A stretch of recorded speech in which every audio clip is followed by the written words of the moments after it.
Yo, it's Elliot with Yo Elliot. You got strength questions. I got your answer. Yo, Elliot.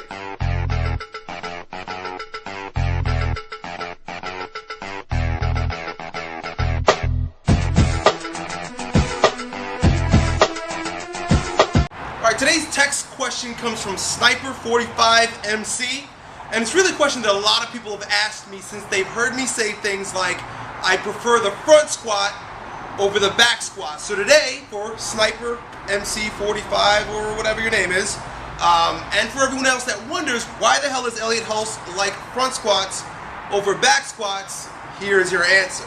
There are 3 points that I want to make with regard to front squatting and its corrective nature.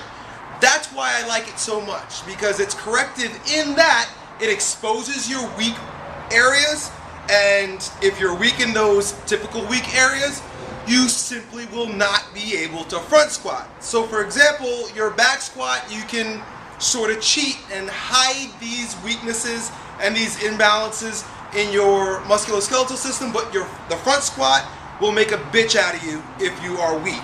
I don't care how strong you are, however else you are with bench presses and squat and things of that nature, or deadlifting or back squats.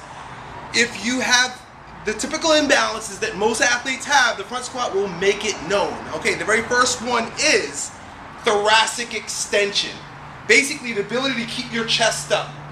Most people and athletes have poor posture from abuse, misuse, and disuse of the shoulder girdle. So generally speaking, most people are going to have overdeveloped pec minor, biceps, even forearms, anything that's associated with flexion in the upper body. So they end up like this. And obviously I'm exaggerating.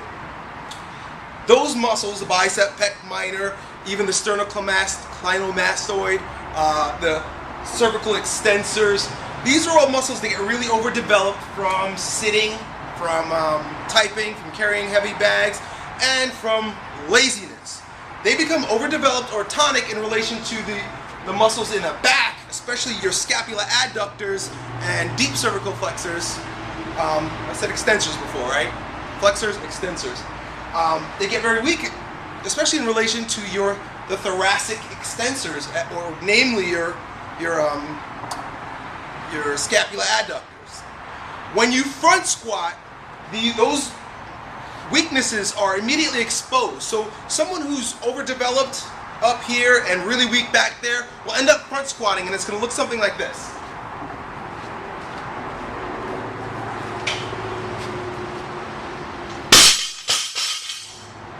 You're going to put a shitload of weight on the bar and you're going to end up dropping it forward. The reason why is because you don't have the strength in your upper and middle back to keep your chest up and sink into the squat without dropping the elbows, tipping forward, and letting go of the bar.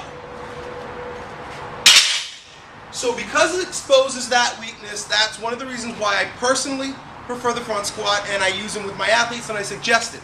If you're weak there, it's going to expose it. The next one is in the hip region. Generally speaking, there are going to be 2 areas where you're going to have severe imbalances, if any. And it's going to be in the shoulder girdle and in the hips. So it also exposes weaknesses and inadequacies within the hip region. Namely, the hyperlordosis that I myself deal with, and a lot of power strength athletes typically end up having because of an overdeveloped set of psoas or hip flexor muscles. So when you back squat, for example, because the weight is you're axially loading, you're dropping the weight down on your spine directly on top of your spine. As the weight compresses, you end up really excessively curving the low back. What I mean is you really force that hyperlordosis that I described earlier, and that's the only way that you're allowed to squat. So what happens is, as you facilitate that hyperlordosis due to the tightening of the hip flexors, you end up having that exposed, protruding belly situation going on, continued tightening of the hip flexors, and a continued tightening of the low back muscles, the muscles that help extend your lumbar spine. So there's nothing wrong with that inherently, but if you are like me, and you have, and like most strength athletes, you have this imbalance where your abdominals are not nearly as strong as what's going on back here with your low back, then the back squat is just going to further facilitate that. It could possibly make it worse, and it sure as hell isn't going to make it any better. When you front squat, or when I front squat, I gotta keep this personal. When I front squat, I'm forced to bring my hips under me a little bit more, a lot more, and then bend at the ankles and knees way more than at the hips. So when I'm here, when I'm there, my ass isn't like 40 miles that way. I have to tuck it under and bring it under me a little bit more. And what that also does is, it brings me to my third point, it forces me to have to bend the knees and the ankles a lot more to create what Joe DeFranco calls positive shin angle. And if you ever watch any of his videos, he talks about how advantageous building up that positive shin angle is to sprinting abilities. So there's another reason why I would prefer athletes front squat over back squatting. One more point is that, like I described earlier, when you're holding it up in front and you have to force your elbows up and keep your butt tucked under, you're going to use a lot more of your abdominals. If you're anything like me, you hate crunching. You hate doing abdominal exercises.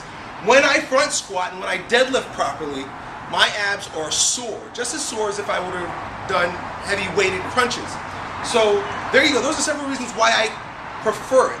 A couple tips, because a lot of people want to do front squats, but they can't, namely because of, besides the weakness, but inflexibility or tightness in their biceps and forearms. So, tip number one, I wrote this down for you guys. Tip number one is to stretch your biceps and forearms. Take the palm of your hand, I don't have one here, but you can imagine a wall, place the palm of your hand against the wall with the thumbs down, chest up, and turn away. You're going to feel a huge stretch throughout your entire arm, pec minor, and even your neck, and as you turn away. Some of you might not even be able to do it. You're going to end up doing it looking like this in the beginning, but as you give it some time, you'll be able to stretch your arm out, flatten your hand against the wall, keep your fingers pointing down, and turn away. That's really going to open up a lot of these muscles. That way, you can get underneath the bar and front squat the way you should. I prefer the Olympic hold, front hold, than over the cross hold. The reason why is if you take a look, when you cross your hands this way, your hands and your upper arm are going to be in a natural pronation. You're basically medial rotation of your upper arm. Medial rotation of your upper arm is coupled with thoracic kyphosis, basically the rounding of the upper back, weak, poor posture. So this is doing nothing to help you, and it may even further facilitate upper cross syndrome. I throw a lot of terms out there. I hope you guys are following. The other thing is, when you do force yourself to keep your elbows up and you build up the flexibility to be able to hold it in the front hold like the Olympic squat hold,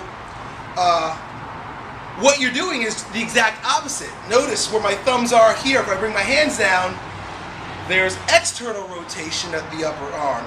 There's the supination, which supination is coupled with thoracic extension, something that we want to build more of in all of our athletes and in anyone who's training for fitness. I think that's it. This is a long belt. This is a long video. Last thing I wanted to say is what you're going to do is, another tip, when you're front squatting, draw your belly in. Suck in. I know this is the complete opposite of push out. I do push out when I back squat. I haven't back squatted in almost a year now. But when I do back squat, I do wear a belt. This is always a concern and an issue. I do wear a belt and I push out against the belt. The reason being is because I have that hyperlordosis and my abs are weak in relation to my low back. So the only way to create that Valsalva maneuver where you end up having like hydro, what would that word be? Like compression, air compression. There's a better word for it, better term for it. Air compression is to push out against your belt. But that's no longer the case when you front squat, because you're tucking your butt back under, you don't have that hyperlordosis, your abdominals are forced to work, and by drawing in while you're doing it, you really force to stabilize your muscles, your internal, external oblique, your transversus abdominis, all the muscles that really stabilize your core, you're forcing them to work and ultimately create a stronger physique. That's it. Keep sending me your video questions, guys. I haven't gotten any in a while, and I'll keep cranking these suckers out for you. Talk to you next time. Yo, Elliot.